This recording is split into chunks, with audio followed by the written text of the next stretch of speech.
имаше 3 лица, беше спрял пред тях такси. Първоначално излязох малко по-надолу от един офис на една фирма. Какви бяха тези лица? 3 лица? Какво значи 3 лица? 3 лица. И са те хора. Иван, Десислав и Тодор, които в последствие полицията вече прирасли, да разбирам имената на всеки едно от лицата. Какво видяхте? Имаше ли агресия? Биеха ли се? Не, ако е имало скандал, някакъв по-сериален е бил преди това, когато пристигнах всичко беше затихнало. В този момент аз, когато се задавах насам, таксито, което беше спрямо, предположих, че има блъснат човек от въпросното такси или от автомобил минал преди това, защото се отвориха вратите и клиента на таксито слезе кръв, който започна отново да създава, така ако мога да се изразя, скандал. Момчето, което е в таксито, тримата. така ли? Да, клиентът, който е на таксито, защото шофьора Какво започна да го казваш? спира. Първите му думи бяха: пуснете го, вие знаете ли кой е той. И тук вече реплики от един от двамата братя. Вече мога да говоря с имена Иван. Каза: разкарай се от тук. Вие знаете ли кой съм аз, ще ми кажа да се разкарам. Той казва вече: знаеш ли кои сме ние? Мерили си биографиите, така ли? Да, кой е. В този момент обаче Десислав разговаряше с някой и каза: идвай по-бързо, звъни отново на полицията, че още не идва полиция. В този момент вече продължи разгара между Иван и клиента на таксито. Кой си ти, кой съм аз, тук се доразбера. Кажете, Тодор в какво състояние беше? Към момента, в който аз пристигам тук, виждам следната ситуация. Десислав с затворено посинено око, след минута-две вече имаше оток. Иван беше с разбита уста, като видях, докато се водеше словесната битка между клиента на таксито и Иван. По Тодор имаше ли нараняване? В средата стоеше, беше му доста забавно. Аз когато се обадих на 112 и казах да идва патрул по-бързо, той Какво започна... значи забавно? Точно това искам да кажа. Той тогава започна: вика, да идва тая полиция по-бързо, да видим кой е виновен, дори с усмивка, напълно спокойно, малко превъзбуден. Нещо е споменал за собствения си автомобил. Така, да. Тогава, след скандала, де-факто, между двамата брати, аз докато... един от братите, де-факто, Иван и момчето от таксито, аз докато разговарях с 112, Тодор, както държеше бокса в ръката, което предадох на 112, какво виждам, той пусна бокса, момчето от таксито го взе и тръгна обратно към таксито, на средата на пътя, както се вижда, тук имахме словесни дразги с него. Му обясних да върне бокса и да го стави в краката на тримата, защото автоматично става съучастник в местно престъпление. Всички, които сме тук, сме свидетели и ще има да пишем след това какво се е случило.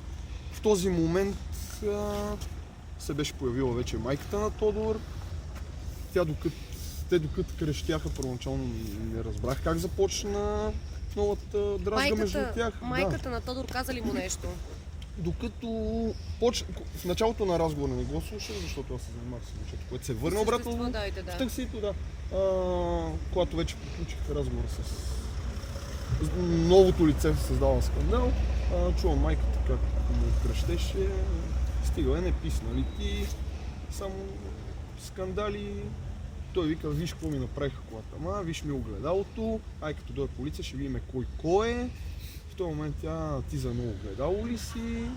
И тъмън той да каже, така се срина на земята. Появили се много снимки, на една от тях братята държат момчето и спекулации относно тези снимки, че единият от братята насочва и умрук към лицето на Тодор. Вие какво видяхте? Това, което аз искам да изкоментирам за въпросната снимка, аз когато идвах отдолу, както се държаха тримата, видях, вече после навръзвам от видеа, застъпени в този момент. Аз къде съм бил в този момент?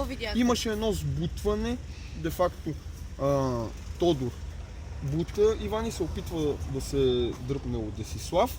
В този момент Иван отново посегне и му хвана ръката. Спрян е кадър, вижда се ясно, че снимката не е направена, снимка е от кадър, от видео. Ти какво видя? Вие твърдите, че удар от страна на двамата братя не е имало по момчето, 10 метра. Удар имаше ли? Аз удар не съм видял. Който и да било, към когото и да било. Всичко, което е било като скандал, разярил се с удари, е било преди аз да дойда. всичко, което се казва. Някой В бил момента се блъснал включваме от някой. интервюто с един от основните свидетели на инцидента по случая с 18-годишния Кажете Тодор. Това е ми, Мариан имаше ли, Иванов.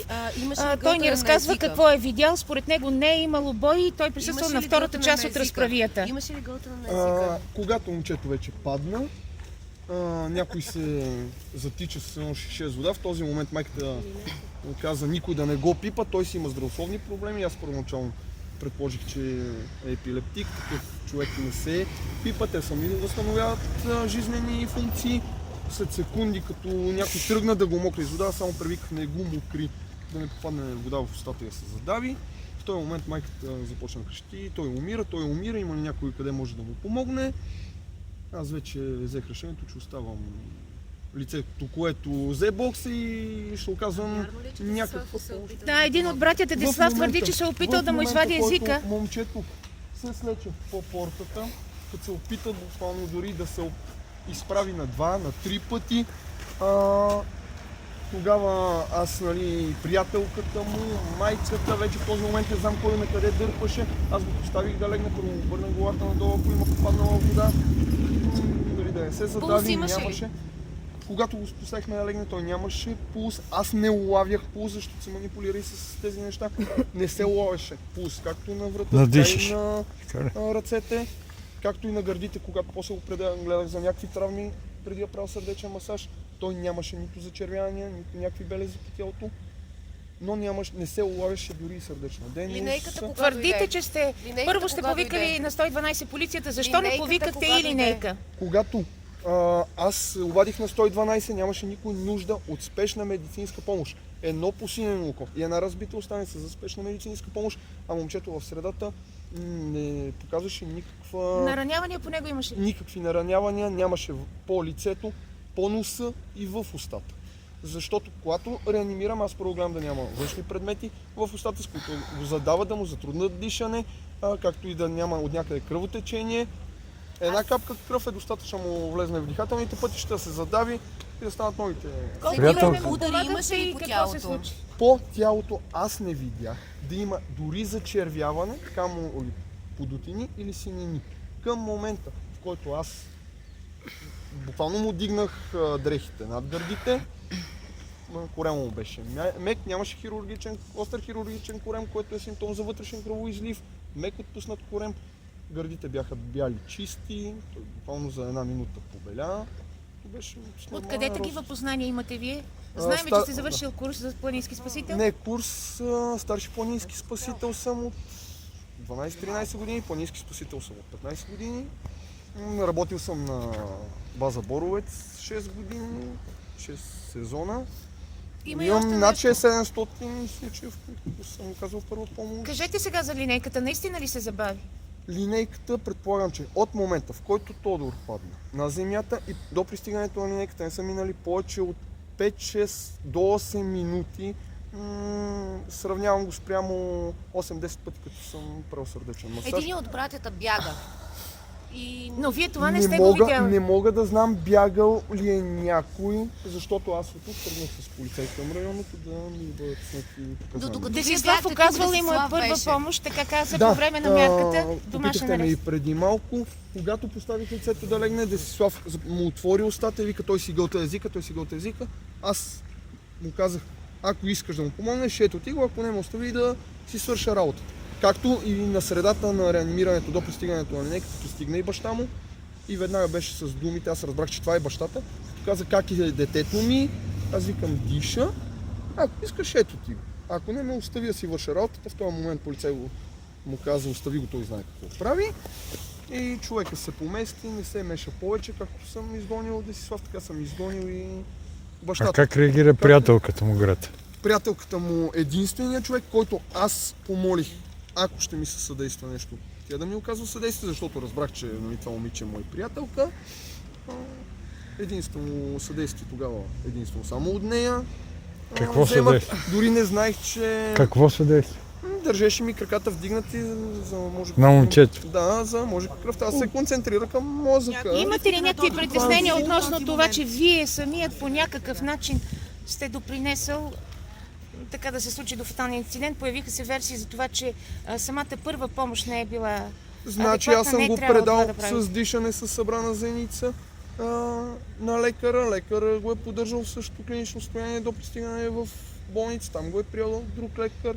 Разбирам от различни източници. Половин, един час след това момчето е починало в болницата. Говорихте Искам ли да нещо след това? защитавам или да... Но вие самият имате предположение, обвинявам въпреки някой. че не сте лекар, от какво е починал Тодор. Кажете Не, ми. аз не мога да имам предположение от какво е починал. Аз мога да кажа защо реанимирам и какви симптоми виждам. Сърдечен Какви са? нарез. Сърдечен нарез. Ще го кажа по-просто, симптоми за инфаркт. Това, което аз не улавям пулс, има дишане, съответно намалена сърдечна дейност, особено артериално налягане.